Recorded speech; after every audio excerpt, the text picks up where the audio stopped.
సదాశివసమారంభాం వ్యాసశంకరమధ్యమాం అస్మదాచార్యపర్యంతాం వందే గురుపరంపరాం. జ్యోతిష్ శాస్త్రాన్ని భావితరాల వారికి ప్రసాదించిన ఋషుల యొక్క పాదపద్మాలకి నమస్కారం చేసుకుంటూ, అలాగే నాకు ఈ జ్యోతిష విద్యను నేర్పిన గురువర్యులు జ్యోతిష బ్రహ్మ కీర్తిశేషులు శ్రీ ఈరంకి సూర్యనారాయణమూర్తి గారు, సూర్య శ్రీ దైవజ్ఞ గారి యొక్క పాదపద్మాలకి నమస్కారం చేసుకుంటూ, ఓం శ్రీ మహాగణాధిపతి నమః, శ్రీ గురుభ్యో నమః, హరి ఓం. వీక్షకులందరికీ నమస్కారం. సింహరాశి వారికి ఈ వారంలో మధ్యస్థమైనటువంటి ఫలితమే ఉంటుంది.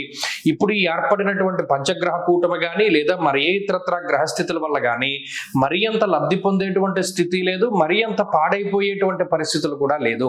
ఈ వారంలో ఉండేటువంటి విషయాలు చాలా మధ్యస్థంగానే ఉంటాయి.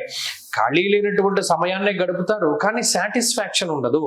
ఎక్కువ మందిని కలుస్తారు, ఎక్కువ మందితో మాట్లాడుతూ ఉంటారు, మీ భావాలను పంచుకోగలుగుతారు, వాళ్ళ భావాలను మీరు వినగలుగుతారు. అయినప్పటికీ కూడా ఏదో ఒక తెలియని సాటిస్ఫాక్షన్ లేనటువంటి స్థితి ఉంటుంది.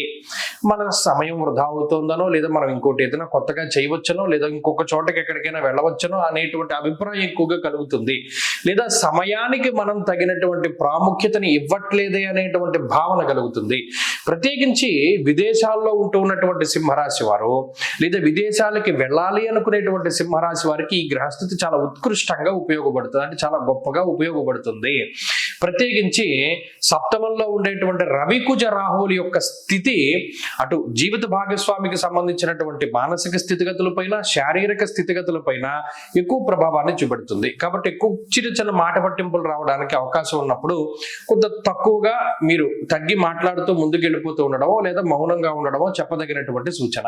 అలాగే దూరత్ర ప్రయాణాలు చేయవలసి వస్తుంది. వెళ్ళినటువంటి ప్రాంతంలో ఉండవలసిన రోజుల కన్నా ఎక్కువ ఉండవలసినటువంటి పరిస్థితులు ఉంటాయి. శారీరక సౌఖ్యము చాలా తక్కువగా ఉంటుంది, శ్రమ అధికంగా ఉంటుంది. ఇవన్నీ కూడా కొంత అడ్జస్ట్ అయ్యి ముందుకెళ్ళేటువంటి గ్రహస్థితులే సింహరాశి వారిలో ఉన్నాయి.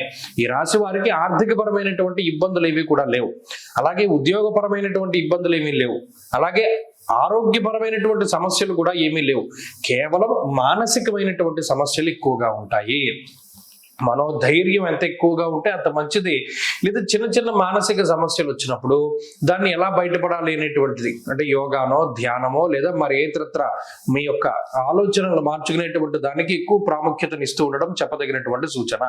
ఈ వారంలో సింహరాశి వారి యొక్క పరిస్థితులు సాధారణంగానే ఉన్నాయి, చెప్పుకోదగ్గ ఇది లేదు, మరి తక్కువగా చెప్పుకోదగ్గటువంటి పరిస్థితులు లేవు, అంతా మధ్యస్థమైనటువంటి వైఖరి. ఈ సింహరాశి వారి ఈ వారం మరింత అనుకూలమైనటువంటి ఫలితాలని సాధించడానికి ఎక్కువగా కృష్ణ పరమాత్మకి సంబంధించినటువంటి స్తోత్రములు కానీ మంత్రము కానీ జపిస్తూ ఉండడం, పారాయణ చేస్తూ ఉండడం చెప్పదగినటువంటి సూచన.